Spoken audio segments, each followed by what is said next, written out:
death, the computer age, the PC age, the electronic information age may bring the novelist back to, you know, the sort of importance that he enjoyed 50 to 100 years ago. It may be that the PC will, you know, access the give the writer, give the novelist access to a huge audience whom he wouldn't otherwise touch. There's an audience of intelligent, literate, and mostly young people who now don't bother to read novels, who may begin to read fiction if it's accessible to them through the computer screen. Well, it's very difficult, you know, to say, but I as I see, you know, the multiplication of data processing in all its forms via the, you know, domestic PC, I think the novelist will benefit from this, will be swept along with it. But of course, one's got to look, you know, 30 years ahead, say, to when virtual reality starts coming on stream, as I'm sure it will. That will change everything. You know. That will be a total revolution if it's achieved in anything like the form that it's, you know, the virtual reality researchers predict. That will be a total revolution. So, I mean, you're often quoted as saying that science fiction is the definitive literature of the 20th century. I think so, yeah. Would that make virtual reality the definitive literature of the 21st?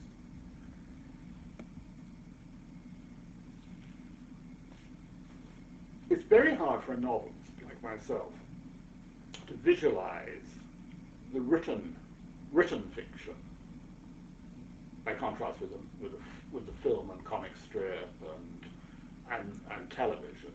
It's very hard for a novelist like myself to visualize written fiction becoming extinct.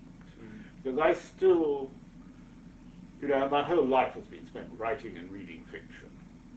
And it's hard to imagine that dying out.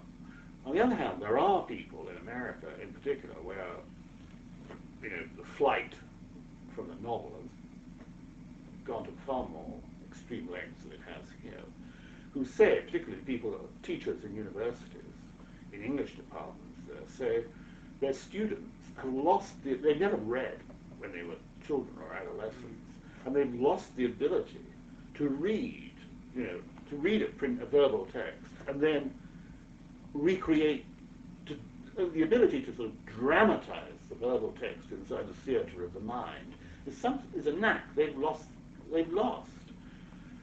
And unless you learn it when you're fairly young, you're not going to, you know, you'll never learn it in your 20s and 30s. And if you've spent your teens playing Street Fighter 2, or even not your teens, 7, 8, 9, 10, playing Street Fighter 2, and then you move on to slightly more advanced PC games, you're never going to be able to read a novel. So, it's very hard to say. I mean, I still think there will be a minority audience for the written word, but most forms of fiction, I think, will be of the interactive type that you will find within virtual reality movies. I'm sure of that. It may be that the novel as we know it will more and more become a specialist curiosity. It's hard to say.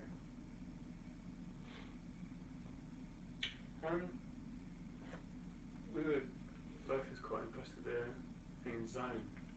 You had the glossary. Oh yes, that American thing. Yeah. It means you come across it. Is it published over here? No, it's not published over here. It's just imported.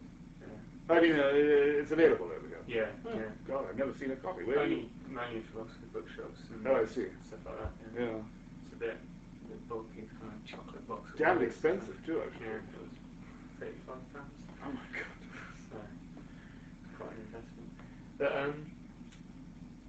along those lines, we were wondering how you saw the social and political status of the machine developing, including such things as nanotechnology, drugs, literature, and obviously computers and televisions. How they become subjects in themselves, and what direction you see that taking? I think I'm very optimistic about the future, which is, I'm not likely to see very much of it, given my age. But I think my children will move into an ever more exciting world, which will be radically different from the world we live in now. I mean, we're rather in the position that England was in 1939, just before the war. We had, I don't know about Italy, but in England there was very limited public television. There were about, I think, something like 20,000 TV sets in England just before the war. I think I'm correct there. And there was limited transmission from the Alexandra Palace TV station. This was in 1939, just before the war. And I think we're in a similar position now as far as the electronic landscape is concerned. We're just at the beginning.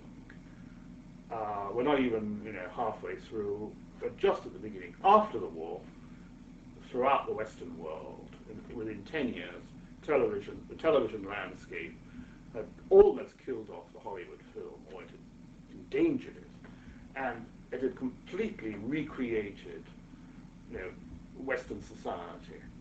And it's held that position ever since. I mean, only a tiny minority of people go to the movies in this country. Most people see movies on video or on TV. People have begun to buy PCs, they've begun to buy camcorders.